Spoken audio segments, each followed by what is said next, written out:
Hey guys, this is Scott Horne with the Owner Finance Network. We're going to have a little fun here talking about IRAs and self-directed IRAs in this video and putting real estate into your IRA.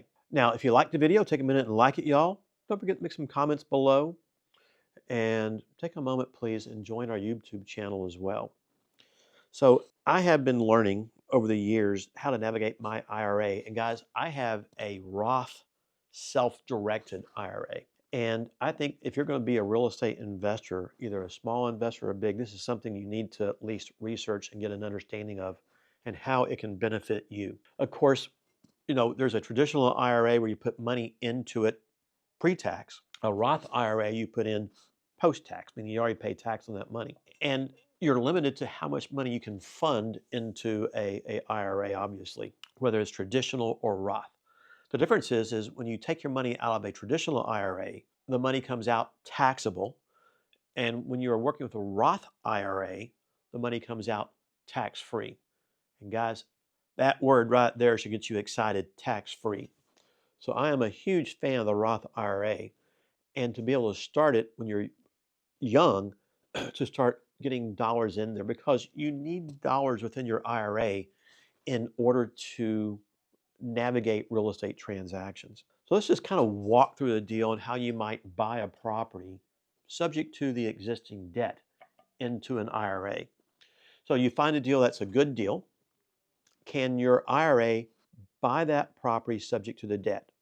Absolutely. Same way, buy anything else, same documents, you just got to get your IRA to execute it. It takes a little bit of time to do all those things. But the reason they can do that is that buying that property subject to the existing debt, the IRA has no direct liability on that mortgage, which is kind of why we do sub-2 deals. Awesome. But the problem is so often when we're buying these homes subject to the debt, you need cash to reinstate the loan, you need cash to renovate the house, you need cash to pay the seller, and who knows what else you got going on out there. That may be a drain and a cash need in that transaction. So what can you do? Maybe you're just getting started in your first year and you put 7,500 or 10,000, whatever that cap is, into a Roth. You don't have enough money to fund the IRA in order to buy it. So can you go borrow money from, let's say, a private lender in this case? Absolutely you can. I do it all the time. The issue is that private lender cannot make the IRA liable on that debt. Okay, I got it. Could that lender ask you to sign a personal guarantee? Absolutely. It's just that the IRA cannot have any liability in regard to those mortgages. That's just one of the hard and fast rules about IRAs. So why would you do this? Well, taking this a simple example, let's assume that you took over a $200,000 mortgage at 3%. Maybe you needed 45,000, 50, let's say $50,000 to bring that loan current, do some renovations and things of that nature. So you go borrow this $50,000 from a private lender. Great. Now let's assume down the road you go and you sell this house for $300,000 with owner financing. And in this case, we're doing that wraparound mortgage. And remember, guys, we still have to comply with the rules and regulations for our back-end buyer, but the IRA doesn't have any direct liability with that buyer. Next, that buyer puts down, let's, for conversation's sake, a $30,000 down payment. Maybe out of that $30,000, you net 25. Well, you take that $25,000 and that money actually goes to the IRA tax-free. The IRA then pays back your investor $25,000. So now you owe this private investor $25,000, not $50,000. And let's assume for a moment you have a positive cash flow of $1,200 a month on that transaction, which is very realistic. Well, how long does it take to pay back your private lender who is owed $25,000 at some interest rate when you have a $1,200 a month cash flow? It's going to take you about 2 years probably. But what happens after 2 years? Well, now after 2 years, your buyer owes you, let's just assume $270,000. You owe the mortgage company $200,000, and the buyer is paying you $1,200 a month positive cash flow after you pay that first lien off each month. that $1,200 goes into your IRA tax-free. So that's $14,400 a year tax-free going in there. So whatever tax bracket you're in, do the math, and it gives you a real number. And what happens is as you are able to generate more and more cash into your IRA from a transaction just like that, from putting in the money into the transaction, you're able to do more and more deals vis-a-vis your IRA. So what happens if this buyer refinances the home 3 or 4 years from now? Well, you've made this $1,200 a month for, let's say, 2 years in this instance, if he does a refi after 4 years. Remember that first 2 years you used to pay back your private capital. Now you got 2 years of income that you collected tax-free. So that's about $29,000 or so you would have collected in that time frame. Then you have a $70,000 or more difference. So all $70,000 goes into your IRA tax-free. So if this was a short-term cap gain scenario, and let's say you're in the 30% bracket, you just saved $21,000 of taxes.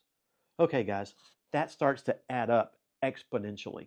Now, you can't just do massive deals inside your IRA, but when you understand how to navigate some things, what the requirements are within the IRA, how to work maybe with that private lender where the IRA has no liability, maybe you sign a personal guarantee to protect them in some format outside of the scope of that IRA, it allows you to start thinking outside the box and thinking about wealth accumulation. So you have dumped this property into your IRA and maybe it stays in there for the next 30 years. Awesome. So for 30 years, you're making $14,400 a month positive cash flow. Let me back up, 28 years.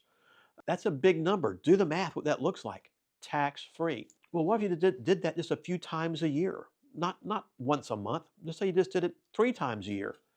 Guys, that gets to be another big number going into your IRA. It's $40,000 or $50,000 a year tax-free.